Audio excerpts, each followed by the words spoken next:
Hey guys, Ron here. Hope everyone's well. Tonight, I'm going to do something a little self-indulgent. Well, very self-indulgent, and it's not the first time I've done something self-indulgent. I admit it. I didn't get to my happy spot, my relaxation spot, the beach today. So I'm going to walk out to the ocean. It's night. You're not going to have all that much of a view, although hopefully by the end of it you'll see the waves rolling in at night. And that's always a beautiful, relaxing thing. And I'll do my commentary. All right, I've got some houses on either side of me. I might kind of be quiet. And we'll go from there. Bear with me because, like I say, I don't want that. That's just looking at me. I apologize for the lack of scenery tonight, but I got to get out here. It's a long story. I'll tell you something. It was 4 o'clock. Almost 4. I was going out with the dog, and he and I were going to go to the beach, and I was going to give him a beach walk. And I have to drive there. I chose not to live right on the beach. Too many tourists, too many people, too many homeless. It's about a 3.5 mile drive. And the traffic, the way we had to go, was complete gridlock. And he was getting anxious because he had to do his business. He doesn't like sitting in the car in gridlock. He's kind of ADD and OCD like me to a degree. Look at this. This street runs all the way down through Venice into Santa Monica Speedway. It's okay, but now it's about 9 o'clock, but I would not want to be here at 3 a.m. Look at the size of this house. This is one house. You got to see this. Wow. Can't really get the scope. Anyway, we just couldn't make it to the beach. I mean, the gridlock was so bad. We turned and went to the park on the harbor, and that was fun, but I need look at this house. I need my fix.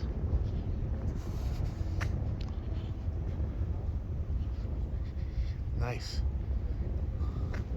So these houses, basically, I haven't shown you this view. Again, I'm not going to go up. I'm going to walk straight out. It's like we're on the moon here. See? Straight out, sand. Instead of over there where I usually am at the jetty. Nowhere to park. I can't believe I found the spot I did on Pacific Street, literally Pacific Street. So, a lot of cars, a lot of traffic, a lot of people. There's that same house we were just looking at. All right, so you're getting a little extra view tonight.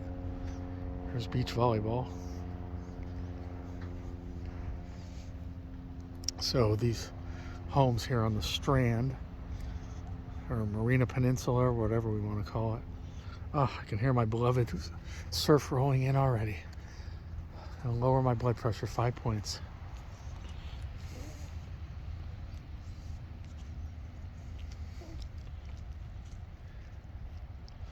All right, so tonight I want to talk about the comedian, actress, Brett Butler. Real name Brett Anderson. I always assumed that she adopted Butler to sound like Rhett Butler from Gone with the Wind, played by Clark Gable in the film. But maybe I'm totally wrong. Sorry, it's total blackness here, but in a minute you'll be seeing something. Those are planes taking off from LA International Airport. So, let's see. A little bit of me. Not really.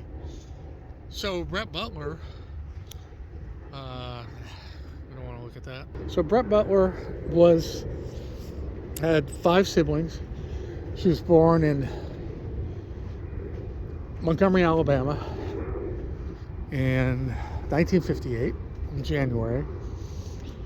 Her father was in the oil business, and he was quite successful, but apparently he was an alcoholic and abusive, and her mother had depression issues. So right there, that's a double punch right there. Let's look at the moon a little bit and a planet. I think that's Jupiter, but I'm not sure. So I'm really sorry about this blackness, folks. I'll pause. I tell you, there's only like walking across a long stretch of beach. This is a great workout. That's south. That hill is called Playa Del Rey. It's very close to, let's see if we can see the tower. Not quite. But in that direction is the tower for Loyola Marymount University. LMU, maybe you've heard of it. Look at this sand. It's like I'm on the moon.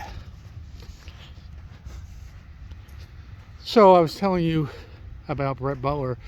So to escape her husband, Brett's mother moved her and the children to Florida.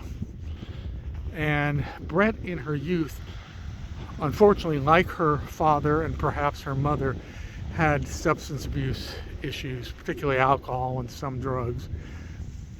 She was a cocktail waitress. She eventually started doing stand-up comedian. She claims that, and again, who knows these stories? Sometimes PR people write these stories that they were so poor sometimes. We were so poor, we had to eat just Cheerios. Or something like that. But apparently there was a lot of poverty, a lot of mouths to feed, Mom had, and she wasn't doing all that well herself emotionally, let's say, apparently. So eventually Brett becomes a stand-up comedian and tries to get acting work. And I guess the biggest break is when she appeared on The Tonight Show, and I believe it was 1987. Apparently Johnny Carson really thought she was quite funny and unique. And I'm obviously leaving out a lot of her career because I'm more interested in the person, the individual, than the career. That's just a job. She eventually, this got what everybody would want, her own show. Chuck Lorre got a show for her.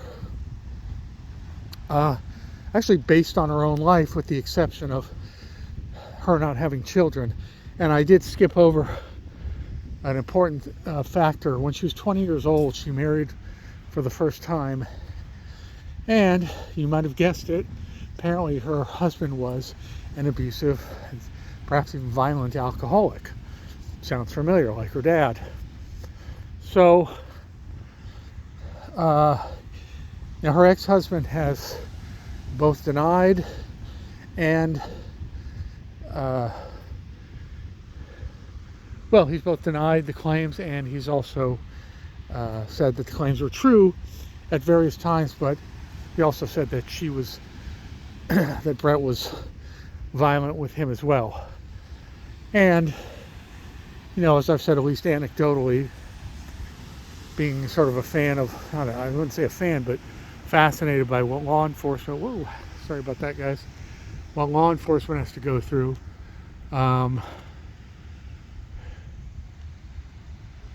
I'd say that it seems to me that 90% of the calls regarding domestic violence seem to involve alcohol. In fact, when cops go out to the house or the apartment or the trailer, the first words out of their mouth seems to be, well, not the first words, but they get to, how much have you been drinking tonight, or have you been drinking tonight? So my point is, we can speculate. Did they fight physically with each other, Brett and her first husband? It's possible. Sounds like a toxic, abusive relationship to me, though. And she got out of that, or that ended. Like I say, then she was in a second marriage, also didn't last. She's actually been divorced since 1999. So that's, almost 25 years from the time of this, almost from the time of this filming.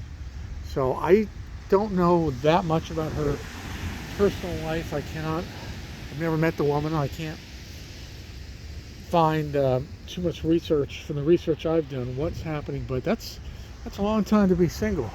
25 years. Yes, it's 2 marriages, and she's 65 years old at the time of this filming, but who knows? Maybe she's just, who knows? Anyway, she has not remarried as of her 65th, at the age 65. So, this is a good spot. So she got her own show, as I was saying. And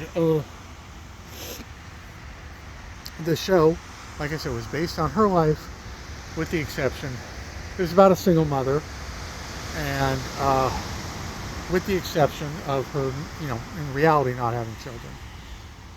So,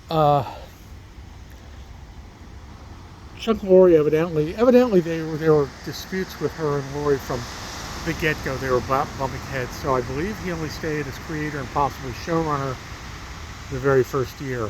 Now, she was making an upwards of $250,000 an episode. And another reason I wanted to do this video tonight is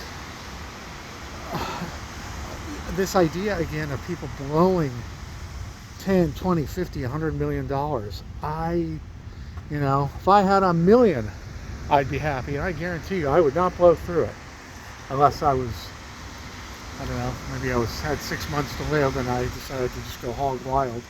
But I wouldn't. Even then, I'd leave it to people I cared about.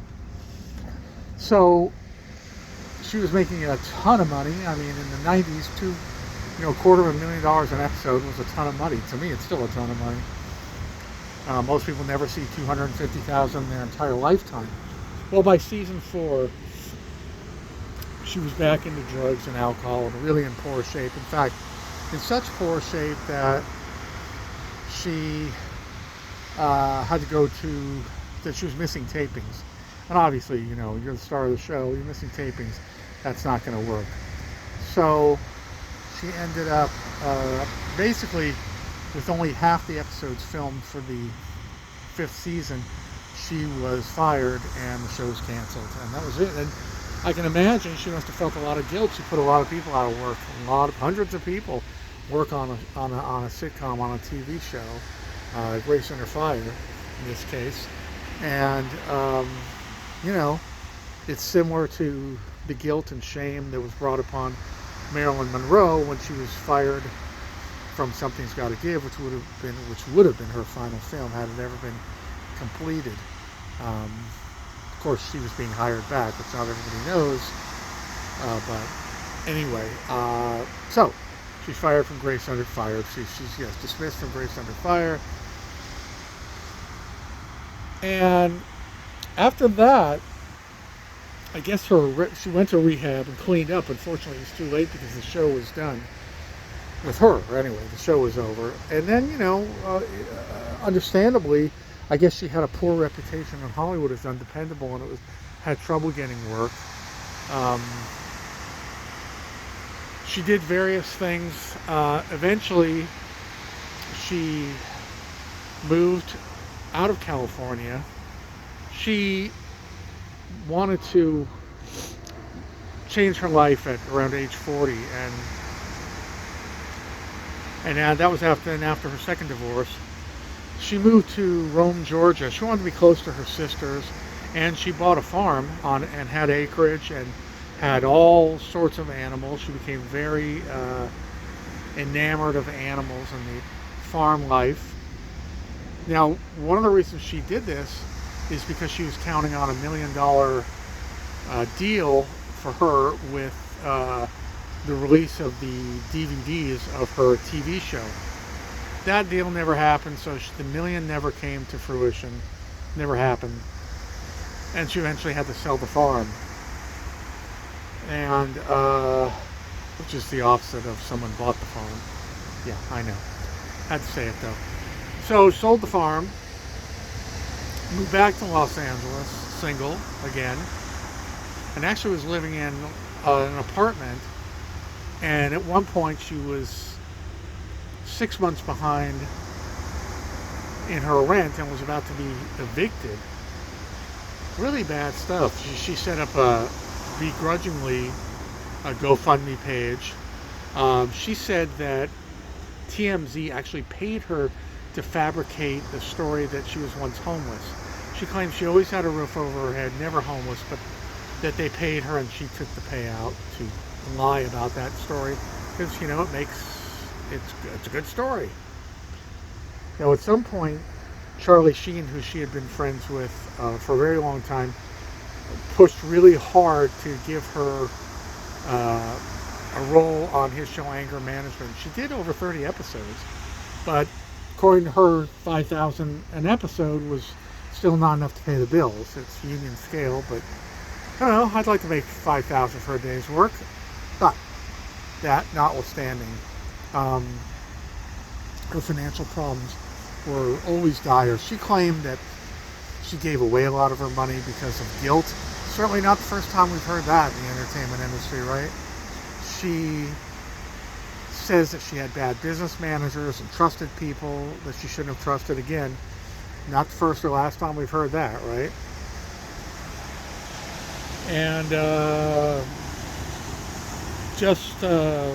don't know how she accounts for the rest. I don't know whether it was, buying drugs or alcohol. I mean, Mick Fleetwood of Fleetwood Mac, who not only has been the drummer for the band since the 60s, was acted as business manager for a while too, until he was fired after the Tusk tour.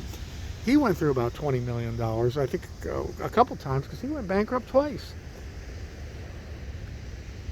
It's fascinating to me. Like I said before, I know I haven't been in their shoes, but it's fascinating to me how someone can blow through literally millions of dollars. It's said that as much as, and also Brett also said that she did spend extravagantly, but even Elvis apparently said as much as he spent and buying things for himself and mainly for other people, and someone would just have to whisper they wanted a Cadillac, and the next day they'd have a Cadillac delivered that he would buy for them, and coats and jewelry and so on and so forth. Elvis always said he wanted to keep $1 million in the bank.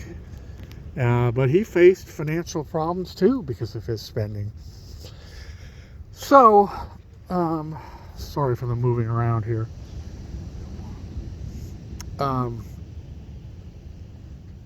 Like I said, at some point Brett set up a GoFundMe account.